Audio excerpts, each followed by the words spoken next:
Hello everybody, video here for you today. This is the No Cap recap of the April 5th, 2022, Season 9, Episode 21 of The Curse of Oak Island, called A Lot of Secrets. If you missed my recap of Episode 20, there's a link to it in the upper right. Let's get into it. There's an island in the North Atlantic where people have been looking for an incredible treasure for more than 227 years. Another opening shot. It shows how close the man-made swamp is to the money pit area right here. Gilbert Hedden used a shield or brace at the bottom of a 12-foot wide by 124-foot deep shaft right next to the chapel shaft. He was hoping to intersect the chapel vault. Charles Barkhouse says it's a 1/4-inch steel that the oscillator will have to cut through. Rick Lagina says he told Danny of Rock Equipment about it, and he said no problem. Shortly after the shield was put in place, Hedden ran out of funds to continue the search. The team is excavating their last 10-foot steel encased shaft planned for the year. It is called DMT-2 for Jack Bagley's brother and Craig Tester's son, who died 4 years prior at an early age. This is also the location of the highest concentration of gold and silver in the water sample tests done in previously drilled boreholes. As that excavation continues, metal detection expert Gary Drayton and Jack Bagley arrive on Lot 8 to further investigate the more than 10 feet underground anomaly discovered by magnetometer survey 3 months earlier in 2021. As was noted in the last episode, there is a visible depression in the ground along with what could be a marking stone. They have recovered a number of artifacts near the surface, including a shipbuilding tool that could be 700 years old. In the previous episode, the team used GPR that revealed one anomaly at 5 feet and another at 20 feet. There are no records of anyone ever living on Lot 8, and Rick says that makes all the metal hits even more interesting. Gary and Jack detect and find what they think is an iron chisel just under the surface. They decide to take it to an archaeology trailer immediately so they can start work on it. The next day, as the DMT-2 excavation continues, members of the team gather in the war room for a video conference with 32nd degree Freemason and Oak Island researcher Scott Clark. Earlier in 2021, Scott had presented his theory that English nobleman William Phipps conspired with American Freemason Andrew Belcher to hide a massive amount of gold and silver coins in the money pit in the 1600s. After the discovery of more artifacts on Lot 8, Scott has new research about an older find there, the rhodolite brooch found in 4 seasons ago that could be more than 400 years old.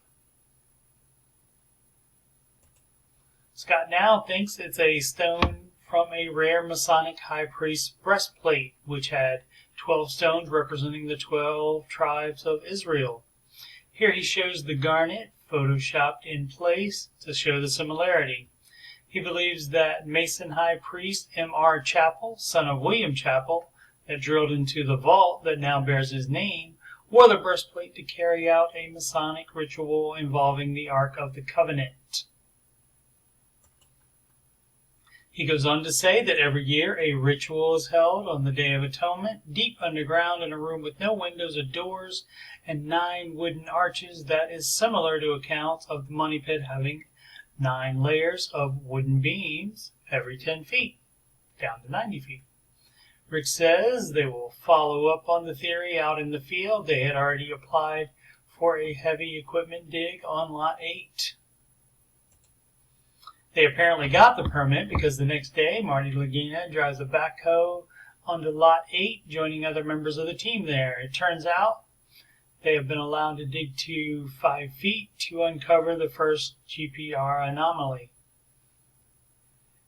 Evidence of human activity would allow them to apply for a permit to dig deeper. Just under the surface, Marty encounters a layer of rocks similar to the paved area in the eye of the swamp found in 2019. Wood in between those stones was carbon dated to the 1200s. Marty says it looks like the area had been previously dug and then someone put the big rock in place after it was filled in. Although Gary gets no metal detector hits at the 5 foot to 10 foot level possible with the detector he's using, the team is hopeful that the rock layer, in addition to the placement of the big boulder, will be enough evidence to satisfy the authorities to allow digging to the 20 foot level to investigate the deeper anomaly. Rick, Marty, and Craig arrive at the DM2 shaft as the excavation level is at 89 feet. Wood has been coming up continuously, and a lot of wood comes up in the next hammer grab bucket. Among that wood, Gary finds an axe-cut wood chip. Geologist Dr. Ian Spooner says it's similar to the wood chips found all over the Stone Road in the swamp a year prior. The oscillator hits something it has to cut through at the 105 foot level. The next hammer grab bucket includes this wooden peg, which they say wouldn't have been used in the head and dig. They do the Dan Blankenship float test on it and it sinks, indicating very old wood. More wood comes out of the shaft. They are separating the likely head and shaft wood, which was machine cut, from the earlier possible depositor wood, which is axe cut. The can is at 124 feet, which should be the end of the shaft, and the excavation level is 118 feet. This old, almost square piece of wood comes up in the next hammer grab, and the team has no idea what it would have been used for. Gary gets a metal detector hit in the spoils. It's a big piece of metal that is likely part of the head and shield that comes out next. This means the shaft is down to the previous dig level, and now they will be in unsearched territory. It is getting dark, so Rick calls it a day for everyone. Marty says they are 30 feet above it right now, meaning the level of where the chapel vault should be. Next time on an all-new The Curse of Oak Island episode called Yes, We Can. Gary says this could be the link to the treasure in this area when he finds what looks like it might be another ox shoe.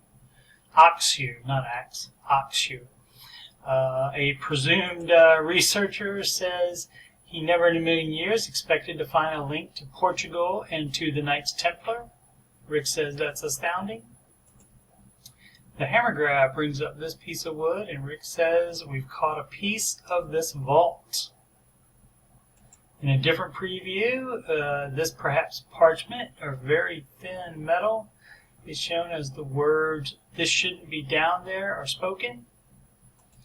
And this is pulled out of the spoils pile as someone says, "Oh my goodness."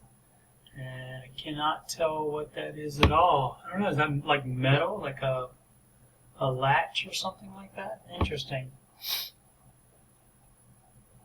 Sorry, I just took a better look at it and saw that like it might be latch. Find out next week. The synopsis for the Yes We Can episode reads, as winter approaches, the Fellowship races to complete their ambitious dig plan in the Money Pit, and a Knights Templar lead has members of the team preparing for an exciting expedition to Portugal. There you go. I'll be back next week to recap that episode 22, and a link to that recap episode will be in the upper right once I post it. I am Coach Steve Money. I'm a Ramsey Solutions certified financial coach, and if you've got money problems or just want to make sure you're on the right track, you can schedule a free financial coaching consultation / assessment with me at calendly.com/CoachSteveMoney. You can email me about coaching or anything else on my YouTube channel, including Oak Island, CoachSteveMoney@gmail.com. Love to hear from you. Channel donations can be sent to paypal.me/CoachSteveMoney. The best thing you can do is subscribe, though. I would appreciate that. That way I can get to 1,000 subscribers and get money from YouTube. You can add me on the gram. That's Instagram, Coach Steve Money, no spaces. And this YouTube channel is, of course, youtube.com/CoachSteveMoney. Thank you so much for all your support, and thank you for watching. Please subscribe, like, and comment.